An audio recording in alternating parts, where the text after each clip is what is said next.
Bom dia, turma. Hoje nós vamos estar terminando o capítulo 9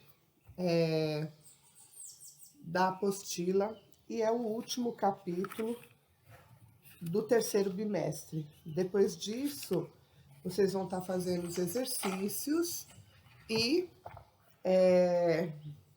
na próxima aula nós estaremos fazendo atividade para nota, ok? Então, o capítulo 9 era espaço econômico africano, ok? Então vamos lá. Nós vamos estar falando das raízes da desigualdade econômica.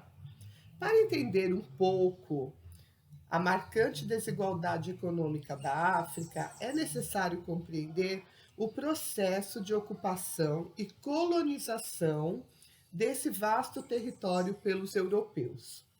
Quando as trocas comerciais surgiram e se expandiram em escala intercontinental a partir dos séculos XV e XVI, a África ela se tornou um dos espaços mais explorados do planeta.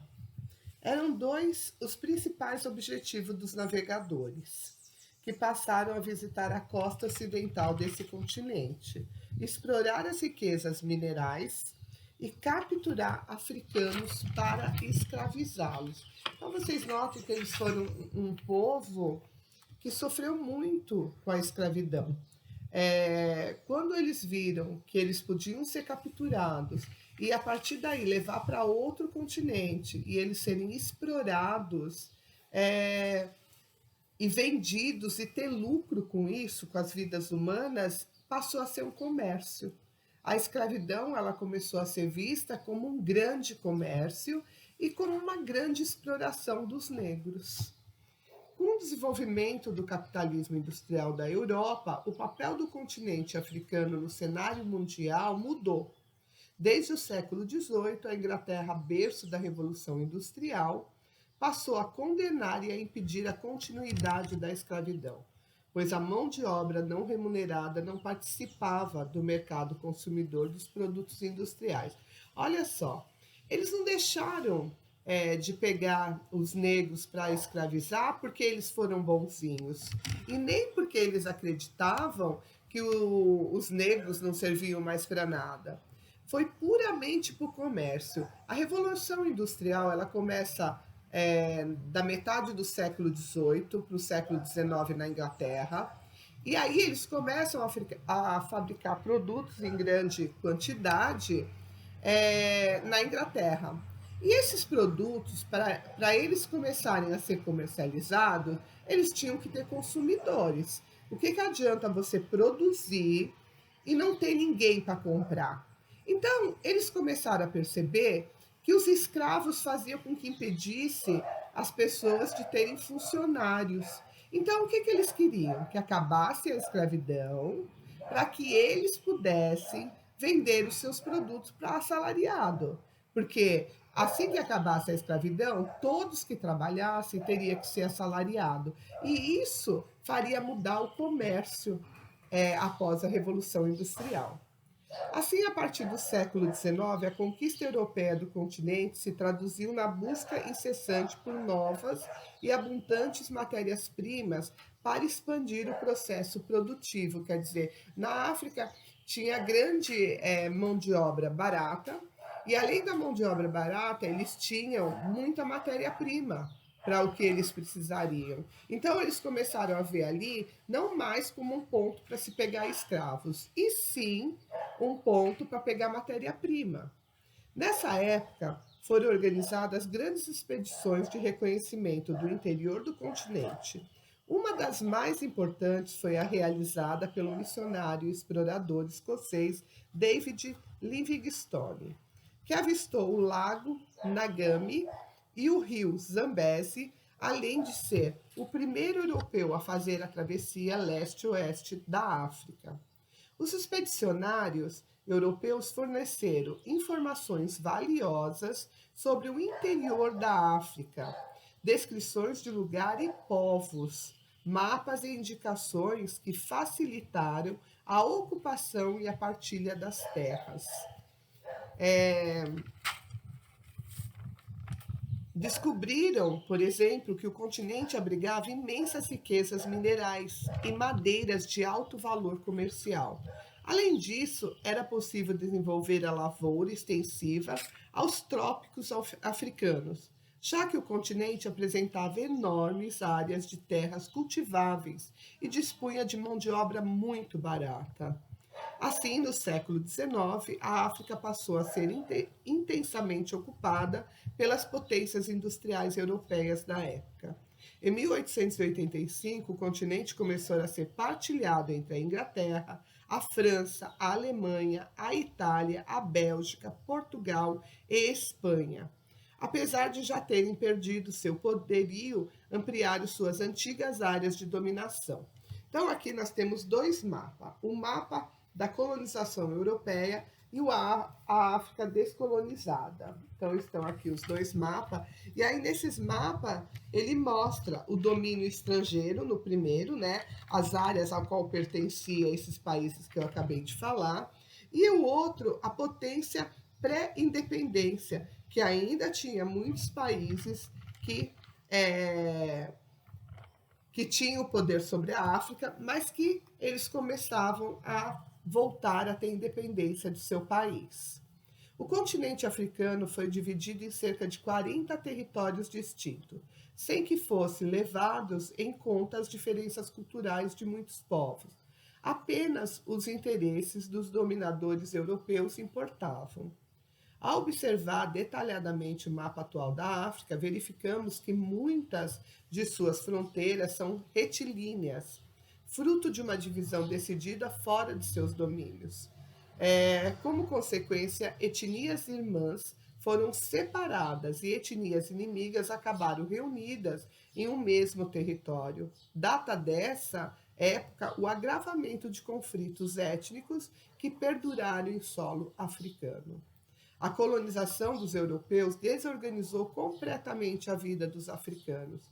Os governos coloniais instituíram a cobrança de impostos e os povos, para permanecer nos territórios que antes eram seus, viram-se obrigados a pagar elevadas taxas aos novos donos da terra. No entanto, a maioria dos nativos não conhecia o dinheiro. Assim, para conseguir cumprir as exigências, povos inteiros passaram a trabalhar para os europeus nas grandes lavouras voltadas à exportação, na exploração das minas e na construção de ferrovias que faziam a ligação das áreas produtoras aos portos de embarque. As empresas europeias davam preferência a trabalhadores mais jovens, com mais vigor físico para desempenhar as árduas tarefas braçais. Com isso, as aldeias eram privadas de sua melhor mão de obra e, consequentemente, as roças produziam menos, pois nelas ficavam trabalhando apenas os mais velhos e as crianças. Com frequência, as comunidades inteiras eram obrigadas a migrar para os arredores da cidade construídas pelos europeus, dando origem a enormes cinturões de pobreza e de miséria. Se nós analisarmos essa triste situação, os europeus eles já prejudicaram muito diversos lugares do mundo. Olha, o Brasil ele foi descoberto por europeu. Eles sugaram, os portugueses sugaram tudo que eles podiam, que eles não podiam dos brasileiros. Quer dizer, essas terras aqui, elas foram descobertas pelos portugueses e foram totalmente sugadas. Todo o minério que se tinha na época, o pau-brasil, entre outras coisas, tudo que eles puderam, eles levaram para a Europa. Por outro lado, a Europa também explorou a África em todos os sentidos, porque aqui no Brasil eles exploravam os índios também como escravos. E lá na África, eles pegaram o povo da África, vendiam ele como escravo, e além do que, quando descobriu que não tinha mais utilidade, porque veio a Revolução Industrial, e aí a vantagem era você deixar de ter escravo para ter assalariado, eles descartaram eles e passaram a fazer eles trabalharem para eles nas suas terras. Então, a Europa, se hoje a gente fala que a Europa é país de primeiro mundo, são mesmo, porque eles roubaram muito. Se nós analisarmos, eles roubaram de todos os países da América Latina e América Central também, porque eles fizeram todas essas terras como deles. A Espanha, Portugal e Holanda e assim por diante. Assim como na África também, eles fizeram o continente africano até o século XX como escravos deles também, donos daquelas terras que não lhe pertenciam, e eles acabaram explorando tanto. A hora que não tem mais valor nenhum para eles, eles descartam. Aí são países desenvolvidos, hoje, países que são considerados países ricos, mas dessa riqueza deles, eles tiveram muito a ver com a pobreza dos outros. Então pense nisso, quando a gente fala de Europa, fala de países e de outros países, para ver o quanto nós fomos explorados e a África também. Com o fim da Segunda Guerra Mundial de 45, os povos africanos, muitos deles envolvidos nos conflitos, passaram a lutar pela sua independência, ou seja, pela descolonização do continente. Em alguns casos, a independência foi conquistada pacificamente, como ocorreu na maioria das colônias inglesas. Em outros, porém, houve muito derramamento de sangue, como é o caso da Argélia, para conseguir se libertar da França, foi palco de uma guerra civil que se estendeu de 1954 a 1962, século XX. De maneira geral, em poucos anos, a colônia se tornaram independente de suas antigas metrópoles. No sul do continente, contudo, a discriminação racial dificultou o processo da independência. A África no século XXI, que é o que a gente está vivendo hoje. Apesar dos inúmeros problemas presentes da África, muito deles de raízes históricas, o continente tem apresentado crescimento econômico muito expressivo nos últimos anos. Desde o início do novo milênio, o PIB do continente registra um crescimento médio anual de cerca de 4%. Esse ciclo de crescimento se deve principalmente à exploração mineral e de petróleo, que vem se intensificando nos últimos anos. Países como Angola, Nigéria, Camarões, Gabão, Congo, República Democrática do Congo, Sudão, Guiné Equatorial, Chad e África do Sul se destacam como grandes exportadores de riquezas naturais, petróleo e minérios estratégicos. No entanto, o crescimento econômico só eliminará a pobreza se for acompanhado de políticas públicas que ampliem a qualidade de vida da população, como investimento em educação, saúde, habitação e infraestrutura.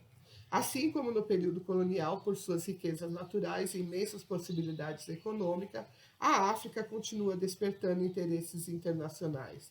A novidade é a presença da China como grande investidor do continente, especialmente nos países subsaarianos. Nessa região, o governo chinês financia projetos de infraestrutura, como ferrovias e oleodutos, ao mesmo tempo que concede empréstimos aos africanos. Essa parceria garante à China acesso ao mercado consumidor crescente. A barata mão de obra africana é uma rica fonte de matérias-primas e energia, além de apoio político dos países africanos em assuntos internacionais. Esse gráfico aqui embaixo são os investimentos chineses na África subsaariana, que não deixa de ser uma coisa boa para eles, né? Alguns estudos afirmam que os investimentos chineses deverão ter um impacto real positivo na economia da África subsaariana, se forem acompanhados da transferência de tecnologia, capacitação de força de trabalho, diversificação da economia e implementação de projetos de desenvolvimento. Aqui nós temos olhar geográfico e depois nós temos os exercícios e assim a gente encerra a apostila número 3. Na próxima aula nós vamos fazer a correção, façam todos os exercícios da apostila e nós vamos fazer a correção desses exercícios e encerra o terceiro bimestre a matéria, ok? Tchau, gente, fica com Deus. Bom estudo!